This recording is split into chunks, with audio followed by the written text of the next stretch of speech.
線上嘅論壇。Welcome everybody to our online forums at the Geneva Press Club. Today we have a topic about Article 23 legislations. We have a very honorable guests to join us for today online forums. First of all, I would like Mr. Ho, Jonas Ho, to give us an opening. 各位好，大家好，大家好 ，Good morning to everybody 啊，咁好高興喺呢一度咧，就有呢一個網上同大家傾談下，迎來嘅嘉賓咧，我哋有成10位啦，咁一陣由阿德去逐位介紹。咁今日我喺呢度做一個好簡單嘅開始咧，開場白就係IPSA 喺今次嚟日內瓦出席呢個人權理事會嘅會議第55次會議，另外咧就 ICCPR 就係國際公民同埋政治權利嗰個委員會嗰個第140號會議咧，兩個都係非常成功。喺呢一度咧，我哋唔單止咧就為香港講嘢，特別喺呢一個關鍵時刻咧，香港嘅23條立法係嚟得係適逢其時。喺呢一度咧，亦都係講解咗短短1分半裏邊咧，香港情況同埋香港嘅嗰個環境、立法嘅嗰個精神同埋嗰個後邊嘅理念。咁跟住咧就亦都係我哋另一條線咧就成功地咧就喺呢個國際公民同埋政治權利委員會度咧就同呢啲專家係講解下我哋關心喺英國移民咗去英國嘅香港10幾萬人。佢哋係咪受到一個恰當嘅對待咧？咁呢個係唔係做被動嘅，係一個主動提出嘅嗰個關懷。咁我哋亦都做咗一個好全面嘅報告，交俾呢一個ICCPR 嘅委員會。咁兩條路咧都走得非常之靚。咁尋日咧亦都有一個好好嘅場合咧，就同呢一個叫做高專嗰啲叫做高級專員咧，就談論下我哋嘅情況。咁佢哋對我哋香港23條立法係唔清楚。咁稍後我再有機會同大家講解下。咁今日迎來咁多位嘉賓咧，喺呢度同大家講咧，就係呢個國際嘅舞台，的確係好適合我哋香港人，適合我哋香港年青人咧，係走嚟呢一度發聲。子敬係我哋嘅前輩啦，因為佢較早前都講過。咁另外就有何超瓊女士啊，同埋伍淑清女士都講過。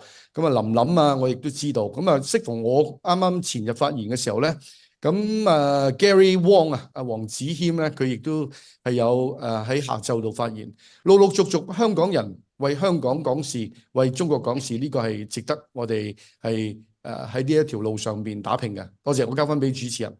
好，今日我哋論壇正式開始啦。首先咧，我想邀請咧李思敬先生，立法會議員。Now we have Mr. Dominic Lee, member of LECO, to give us a speech.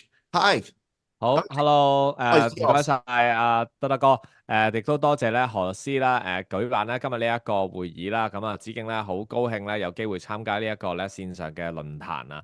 咁我想講一講就係而家個情況啦。咁啱啱咧，其實子敬同Dr. 梁即係梁美芬教授咧，就喺立法會嘅。咁我哋今日下晝咧就喺內會嗰度咧，就係正式咧就係因為其實琴日咧就完成咗咧個審議嘅程序。咁所以今日咧內會咧就正式將佢咧擺喺我哋下一次咧立法會大會咧嘅 agenda 嗰度。咁預期咧即係最遲咧應該可能係下個禮拜3嘅立法會大會咧就會我哋去表決呢一個23條嘅呢一個法例啦。咁希望咧係獲得通過嘅。咁應該係會獲得通過嘅。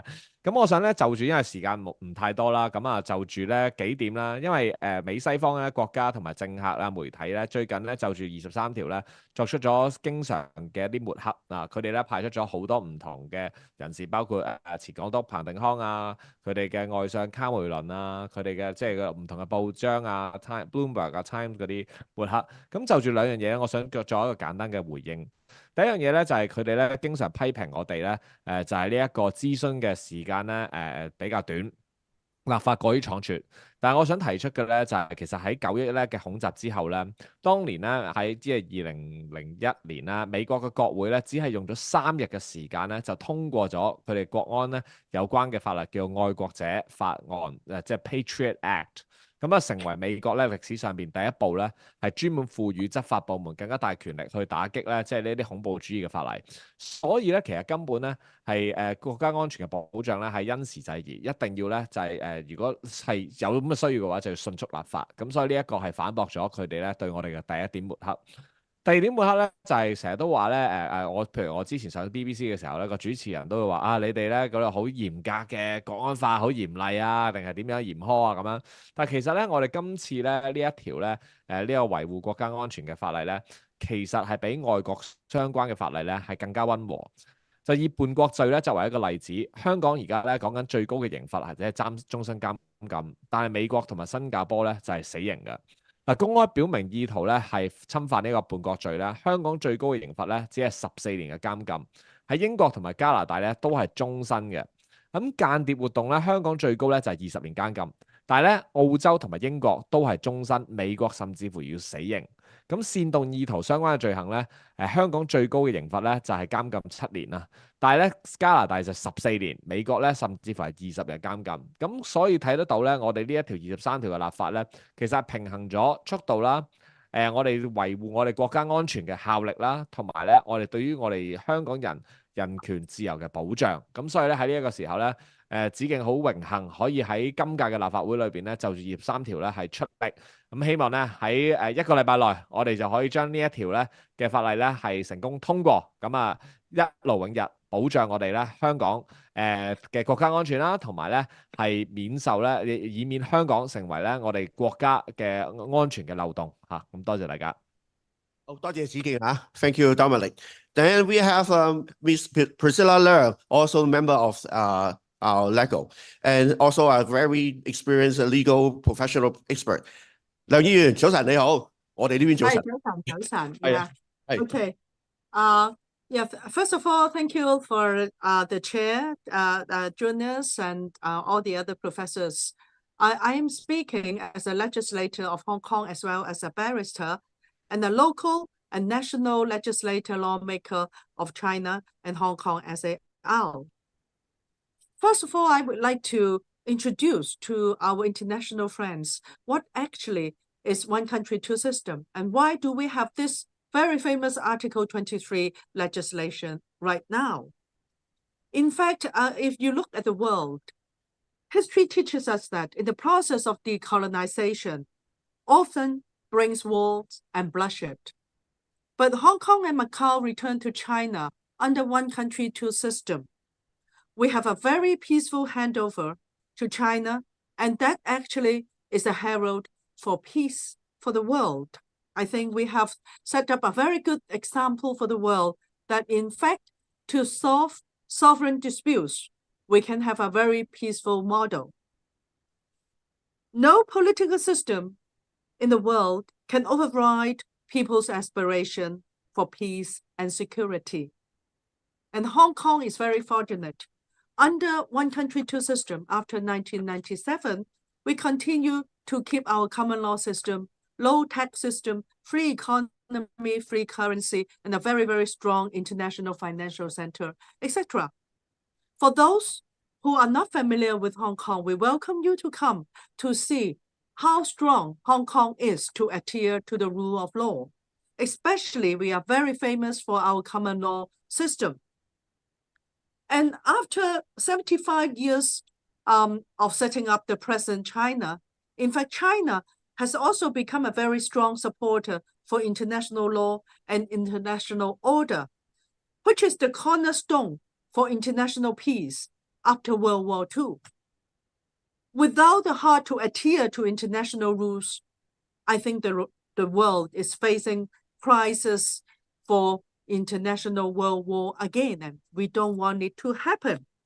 So law is a very, very strong element for peace. We aspire to solve international disputes and local disputes by the rule of law.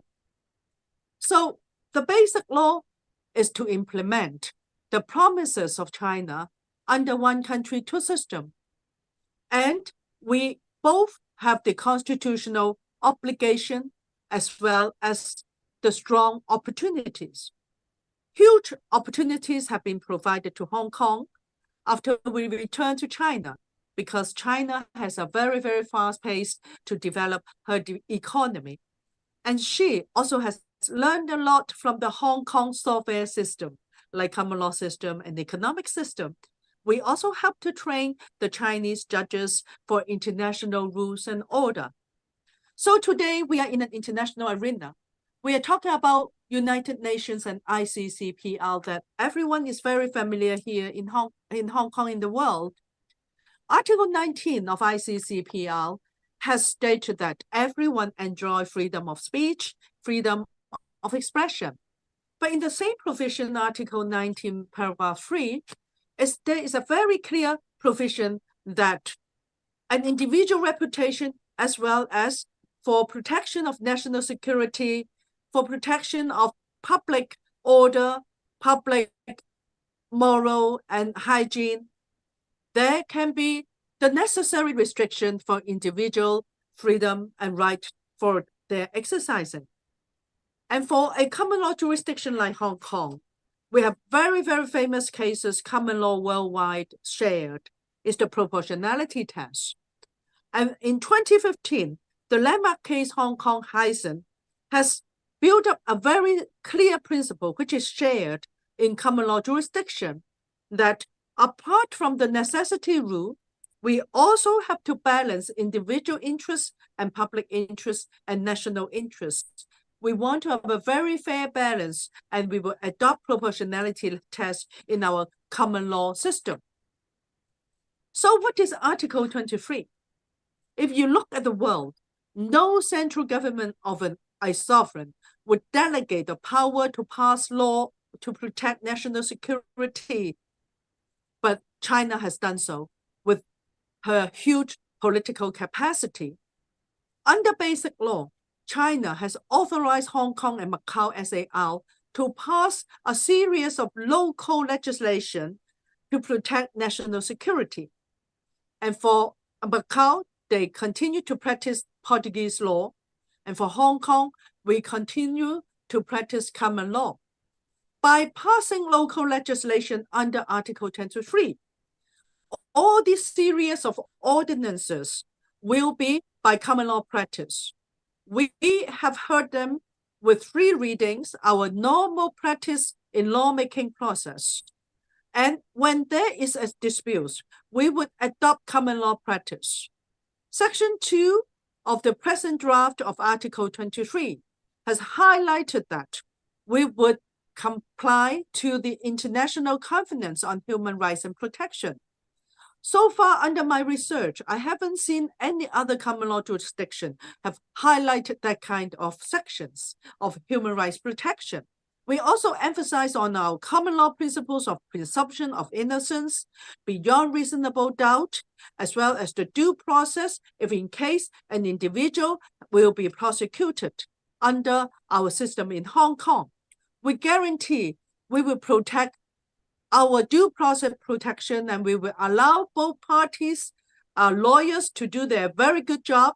And at the end, our court has been very famous in the world that they are upholding rule of law, and we're upholding equity and all these principles to protect human rights.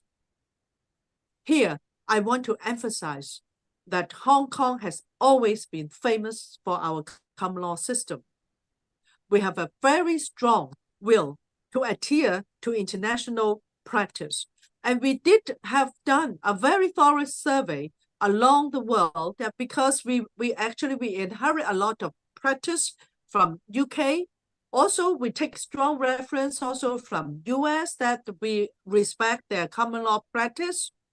All this draft now we are putting up before the Legislative Council today. The Legislative Council is the lawmaking body of Hong Kong SAR, Hong Kong, are in compliance with international practice.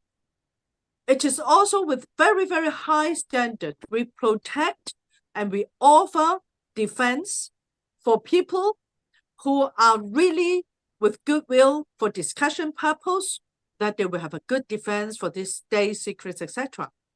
More, I want to say that we do have some existing law that already protect state secrets, not to allow people to ruin one country, two system, to advocate this pro-independence, which has been breaching our one country, two system bottom line. We do have existing law, but we want to tell our people, our ordinary public, as well as the world, and also our foreign friends who come to Hong Kong, that we will have a very comprehensive and systematic set of rules that you will find we are completely following international practice, both to protect international trade and protect our international standard of human rights, as well as provide a very strong defense system for our success to be, if they are suspected to have breached our existing law and legislation. Oh, We okay, do thank- this in order to tell the world that Hong Kong is the very strong and the only common law jurisdiction for China, and we continue to protect international trade. We continue to uphold our system under one country, two system as a capitalist system, as well as we protect free trade. I have attended many of the draft bill in Hong Kong, and I can guarantee it has been very seriously discussed, thoroughly discussed, and the bill is very, very deserving international support and respect. Okay, For thank you. those people, especially, let me finish my last sentence. For those people who are professionally trained in law, I welcome you to look at your own national security law in your home country, especially the common law experts, and you will see how generous Hong Kong has been to protect human rights and our international trade and trade friends.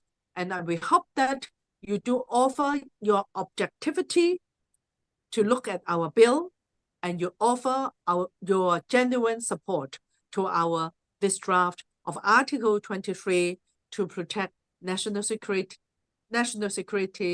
in Hong Kong. And we also want to say that Macau has done her job in 2009 for 15 years. They haven't prosecuted any individual.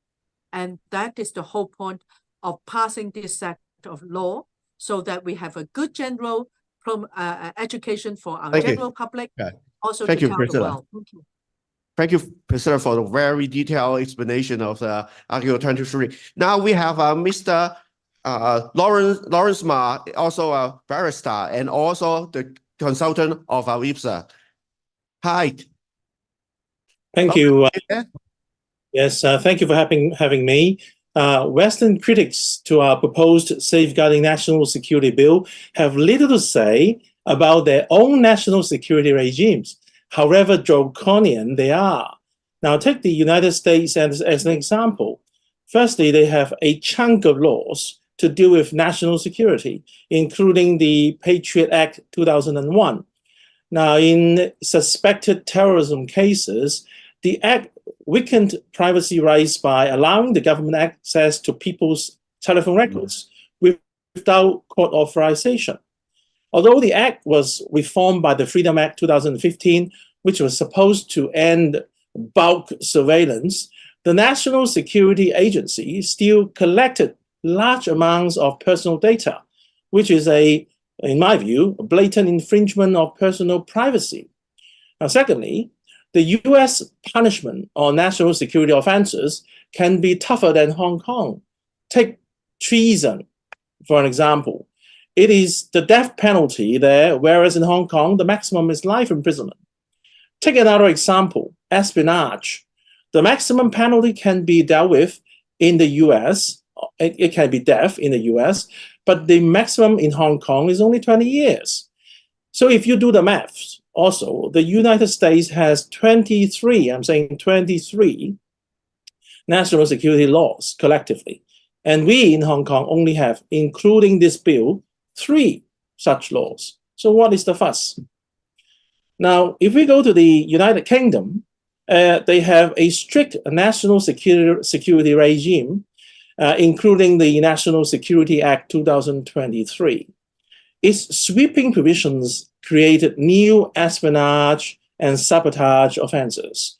It curbs the pretrial rights of suspects, and it gives the police intrusive search powers. Now, firstly, unlike our Safeguarding National Security Bill, England does not incorporate the ICCPR, which is the International Covenant on Civil and Political Rights. Secondly, the UK's punishment is more severe in some of the offences. Take espionage and sabotage as examples. It is life imprisonment in the UK, but only 20 years imprisonment in Hong Kong. And for offences relating to prohibited organizations, so say if you allow your premises to be occupied by such organization, or you incite others to join, or you subscribe to it by paying money to it, they are all with maximum imprisonment of 7 years in Hong Kong, but it doubled to become 14 years imprisonment in England. Again, if you do the maths, collectively in the UK has 18 national security laws, and we in Hong Kong have, including this bill, 3. So why is the UK complaining? And thirdly, we go to Singapore, for example. The Singapore Internal Security Act is far harsher than our counterpart here. Not only has trial by jury been abolished altogether, but Singapore has never signed the ICCPR. Unlike Singapore has never signed the ICCPR. So unlike Hong Kong, we have a very different to Singapore.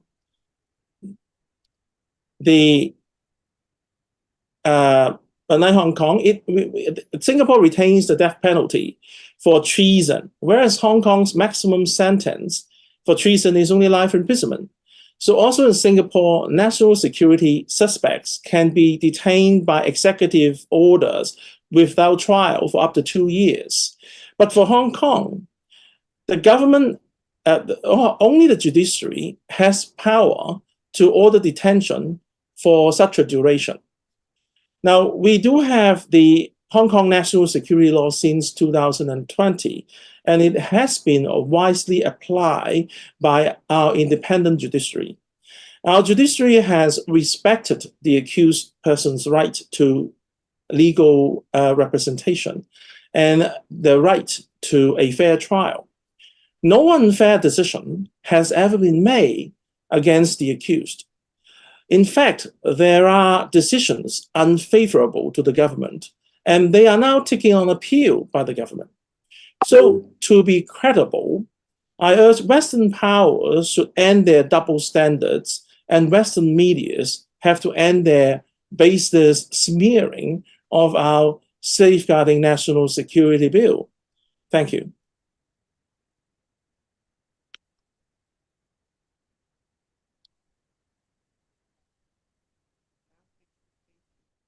She is a professional certified public accountant and also the convener of Citizen Alliance of Hong Kong. Susanna, 你喺咪度？喺度。Okay. The floor is yours. Okay, thank you, Junius, thank you, Dada, and my organizing committee. Thank you for inviting me to share some of my opinion.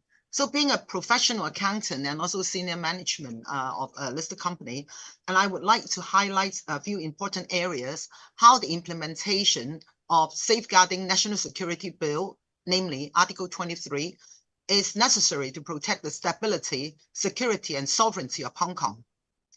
Compared to other Western countries, the proposed bill would be more beneficial in protecting property and investment. I'll just quote a few major points. First and foremost, Article 23 ensures a stable business environment in Hong Kong by preventing external forces from inciting disturbances and investment. By preventing external forces from inciting disturbances and also disrupting social order. It also criminalized those who sabotage public infrastructure, including water and energy, networks and computer systems, transport and logistic infrastructure, and also logistic infrastructure for financial services. Hence, it safeguards a stable environment for business and commerce to operate and flourish. Secondly, Article 23 introduced offenses related to state secrets and espionage, designating national or regional technological developments on scientific research, scientific secrets as state secrets. This effectively protects Hong Kong's cutting-edge technology research and advanced industrial technologies, safeguarding the potential commercial interest of investors in the field of innovation and technology. Protecting advanced scientific research and industrial technologies, which is crucial for the national development. I'll quote an example. In the mid-19th century, the British individual called Robert Fortune stole Chinese tea cultivation techniques and transport them to India, causing significant damage to China's tea export trade. Hong Kong is currently in the process of commercializing various cutting-edge technologies, and the proposed Article 23 would protect these technological secrets, thereby safeguarding Hong Kong's future wealth. Thirdly, the proposed Article 23 does not adopt the UK's National Security and Investment Act or the US Foreign Agents Registration Act. The former scrutinizes investment funds sources and imposes restrictions on merger transactions, while the latter authorized the US government to require business and enterprise to disclose their relationships, activities, and financial transactions with foreign governments on national security grounds. So the fact that the Hong Kong law does not follow the exact models of these UK and US laws demonstrates the Hong Kong government's respect for private property and lawful commercial activities, as well as its welcoming stance towards international business and investors coming to Hong Kong. Therefore, in summary, as opposed to many rumors and misguided opinions, Article 23, in fact, will help maintain social order, protect public safety, and ensure the long-term prosperity of Hong Kong. Hence, I welcome the implementation of Article 23 and sincerely hope to gain your support too. Thank you. Thank you, Susanna. Next, we would like to invite Professor Thomas Chiu. 教授，趙教授，你喺咪度啊？趙教授。Yeah, I'm here. Okay, 趙教授 is here. Okay, the floor is yours. 大家好，我想同大家分享一個好特別嘅事情，就係我哋嘅外交部嘅部長王毅先生就將會喺17號至21號訪問澳洲。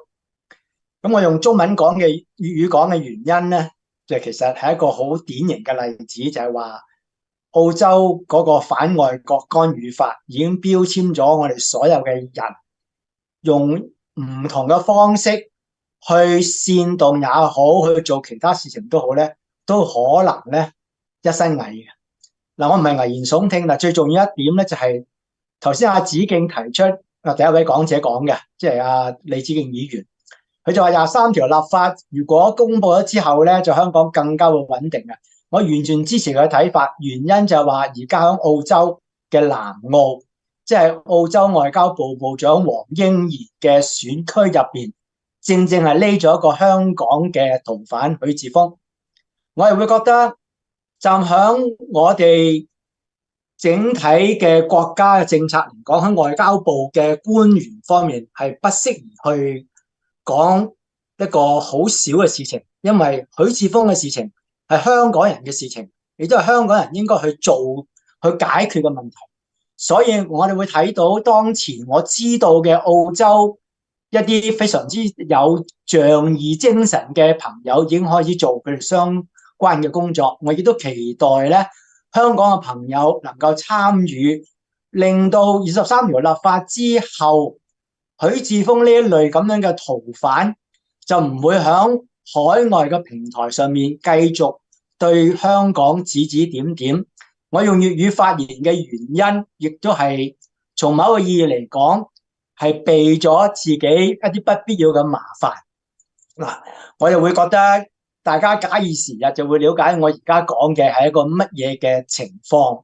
我哋而家呢種情況咧，就有助於大家去理解23條立法響香港係幾咁重要，因為澳洲嘅國家安全法遠遠比香港嚴重得多，而我哋最近出現嘅一個澳洲華僑楊怡生被判入獄嘅事情，其實係一個冤獄嚟嘅，但係我哋冇辦法幫到佢，原因就係反外國干預法，所以大家會了解喺呢個問題上面，澳洲嘅法例嗰個國安法、國家安全法遠遠比香港而家將要立嘅23條立法係嚴重得多，而且係辣得多嘅。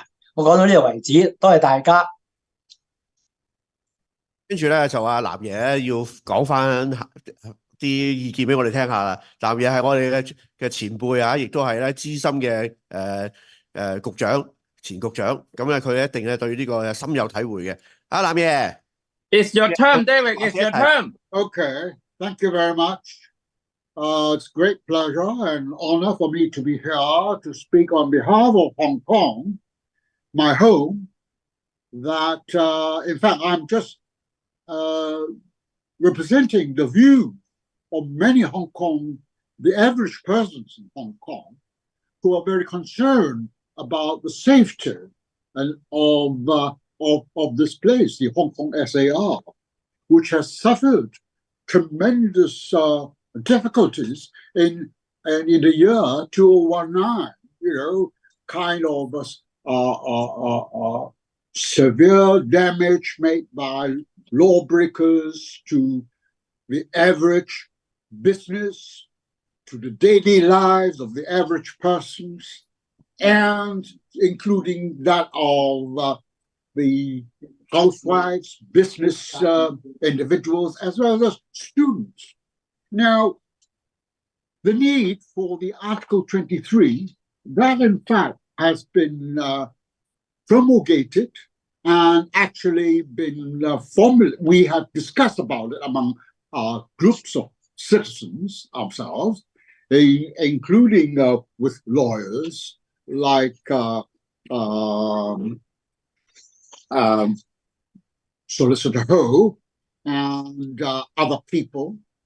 We advocated that Article 23 is something that's needed by Hong Kong way back. We advocated that way back in 2016,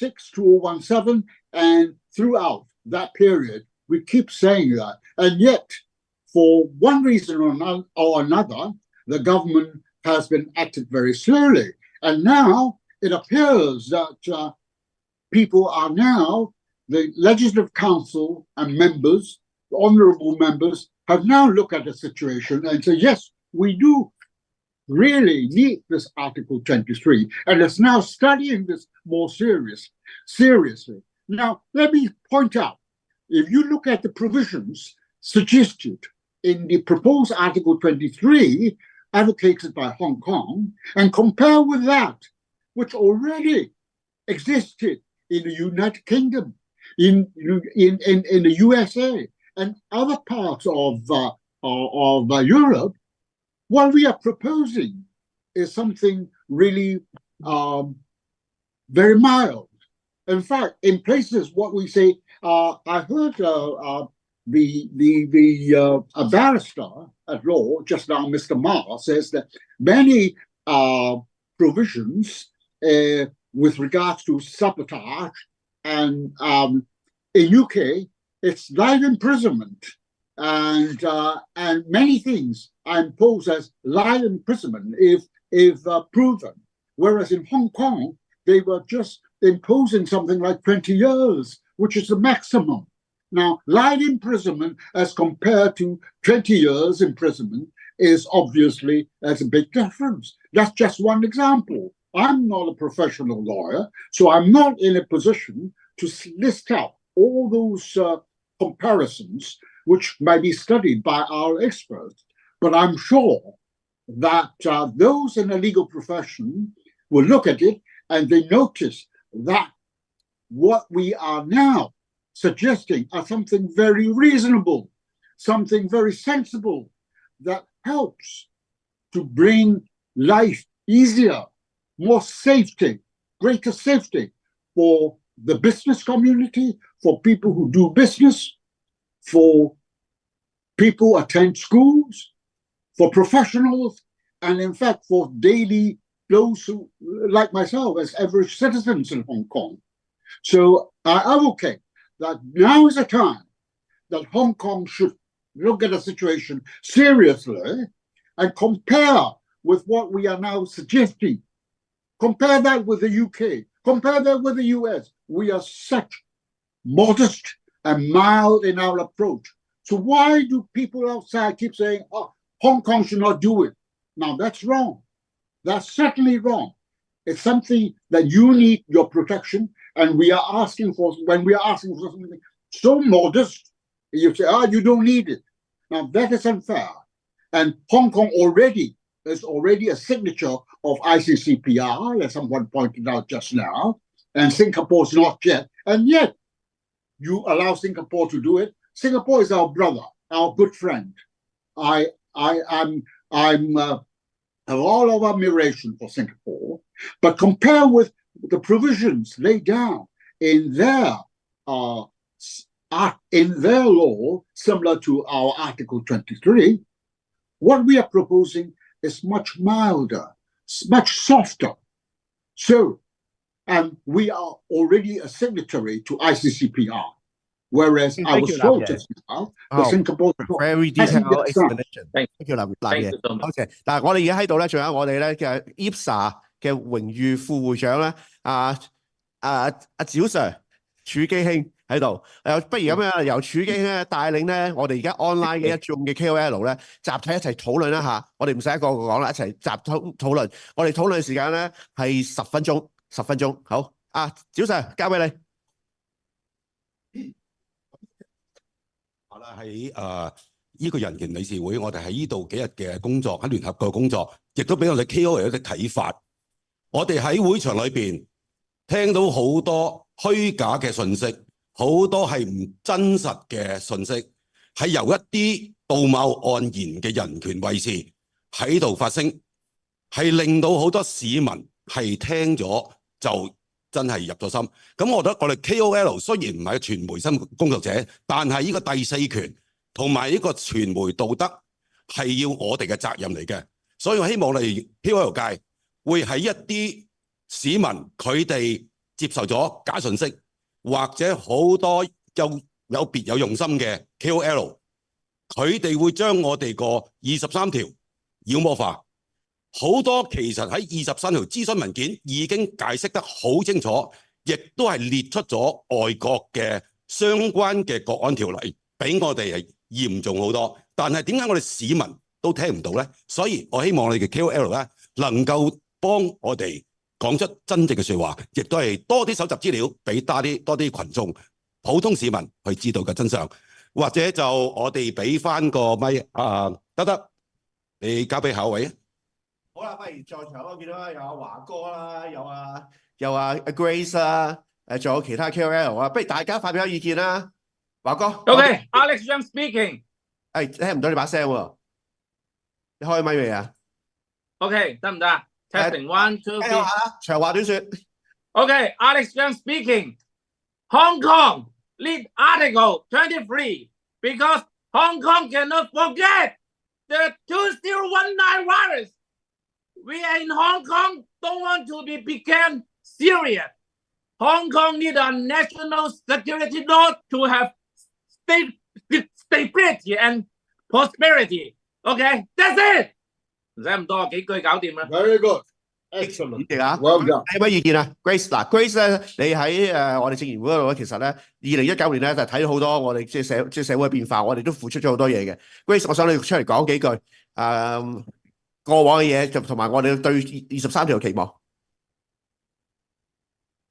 香港好需要23條。我哋回想翻2019年嘅黑暴，幾多市民被啲黑暴徒打到受傷，好多鋪頭亦都燒到爛晒啊咁。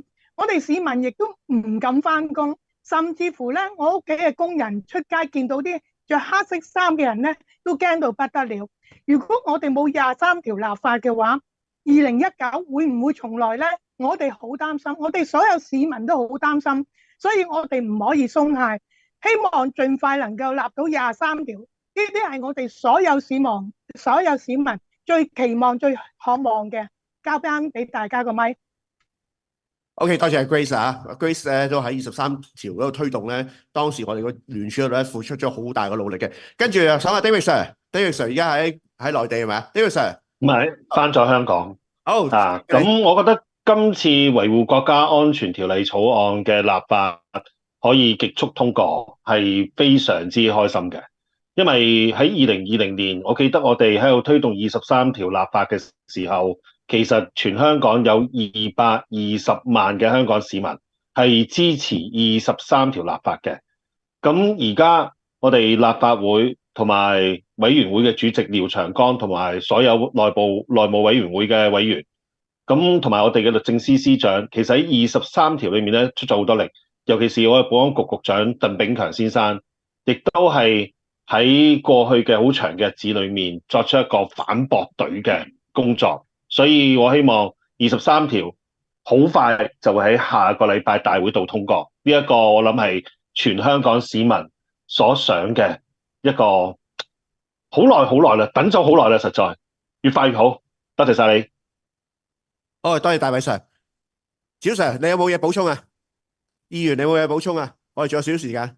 係啊，我見到關教授喺度，咁啊等阿關教授講埋先啦，好嘛？咁然後我先有啲咩可以補充。關教授啊，關教授多謝你啊。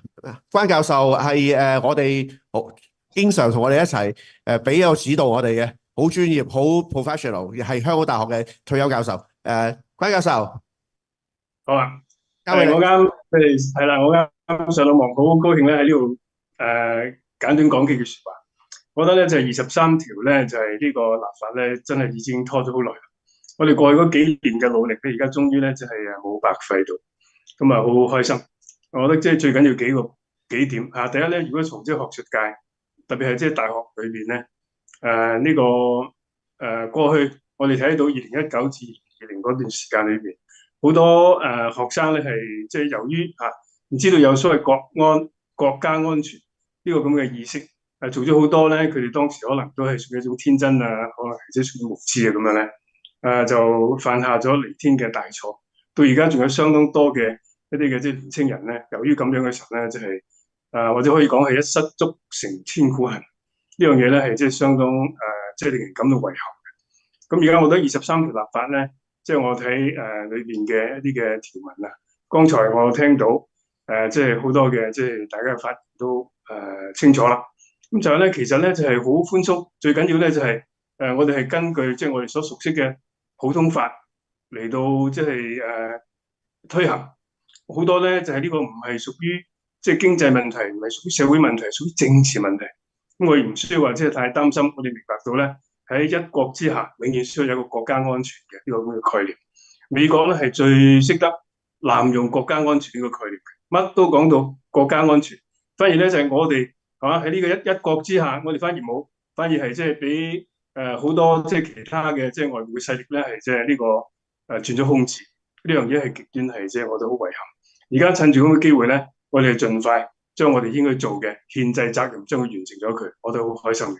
咁即係我哋過去嗰幾年經過咁長期嘅努力，200幾萬人嘅簽名，終於而家見得到咧係有咁嘅成果我哋係相當唔錯。我哋需要係即係互相即係恭祝大家嘅努力多謝各位，多謝關教授。咁跟住咧，我哋有另外一位 guest 咧，佢係一個西人嚟嘅，佢係一個美國人嚟嘅，佢係中大中文大學嘅教授、副教授。Professor Peter Beattie, are you there? Yes. Oh, well, we are very, very happy to have you here today. So please share your view about the Article 23 legislation. Thank you. Sure. The first thought that came to mind when I was asked to give some thoughts about the NSL was a quote from William Shao, who was, I believe, an American economist who helped to design the Taiwanese healthcare system in the 1990s. He was later asked by an American journalist if he learned anything in his design of Taiwan's healthcare system from the US's healthcare system. And his answer was, yes, we learned a lot from the US system. We learned what not to do. And so when I see comparisons between the NSL and the US Patriot Act, I get somewhat nervous. Unfortunately, the actions of my government have left me with no moral ground to stand on from which to criticize similar national security legislation in other countries.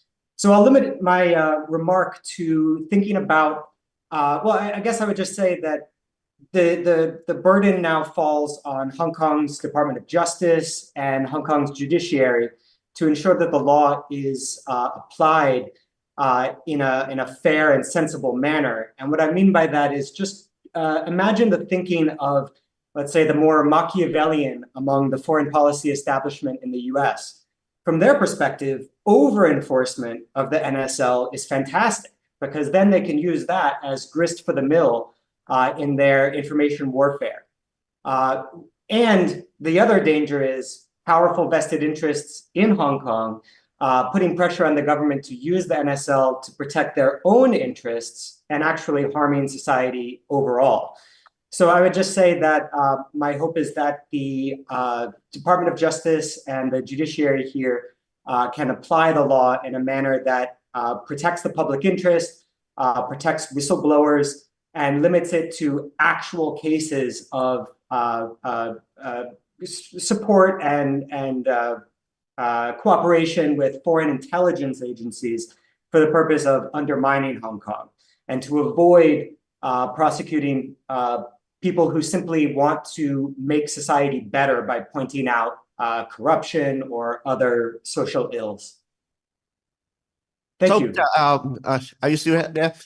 My question: what do you think about the 2019 riot in Hong Kong? Is it something we should deal with, so that we should have the Article 23 legislation enacted? So what do you think about the relationship between the riot and the law?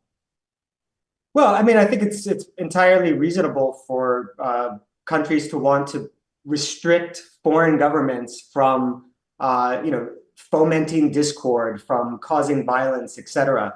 The only warning that pops up in my head is, again, when you look at it from the perspective of the foreign policy establishment in the US, they would view it as a win if this law is overextended. If it's limited to the stated purpose, then they get nothing out of it. But, again, I don't feel like I have a moral ground to stand on to critique the law, given that my own government's Patriot Act it makes Big Brother's spying capacities in 1984 look like child's play. But I would just share that viewpoint from the perspective of the foreign policy establishment in the US. Of course, it makes sense to limit, to the extent possible, foreign intelligence agencies from attempting to cause problems in other parts of the world. But at the same time, the public interest is in limited enforcement. Thank you, Peter. Thank you for your idea and explanation. Thank you. 好啦，咁我哋翻現場啦，議員，我交翻個咪俾你咯。剛才聽咗好多位嘅意見，especially those who mentioned about the enactment of the national security ordinance, whether or not it will whether or not it is in compliance with or in conformity with the international standard. The resounding answer is yes. And number two, is there a need and necessity for Hong Kong to have the national security law in place? Again, the answer is a resounding yes. And number three, of course, that is also a very legitimate concern to raise is, in future, as soon as the law is enacted, will it be carefully applied? And also to avoid any malpractice or malicious prosecution? I'm sure, this is a common concern, and this is also a very legitimate concern.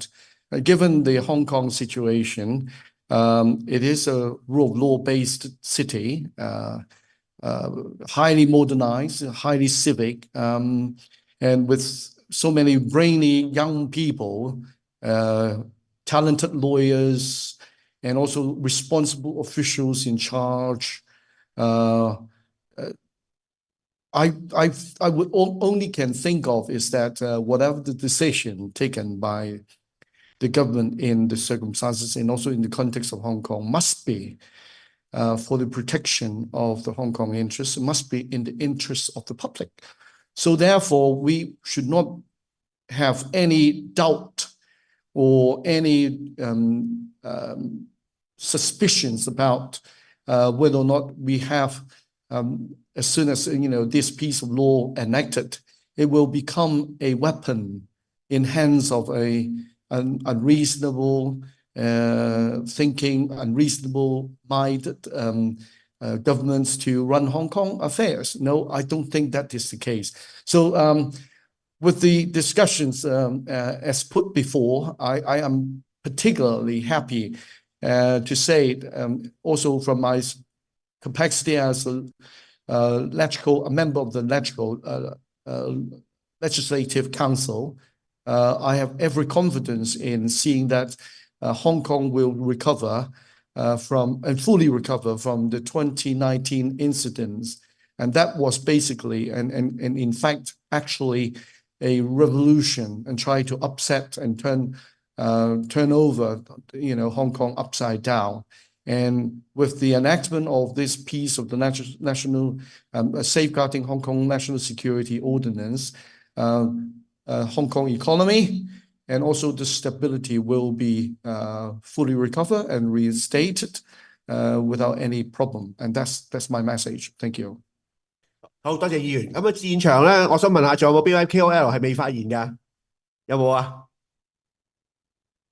Okay, so that's come to an end of today's online forums. But this is just the beginning of the Hong Kong voice to be heard all over the world. So join us, subscribe our fan page of IPSA, so we will know more. And we invite you to join us to tell Hong Kong story well. Thank you. Goodbye.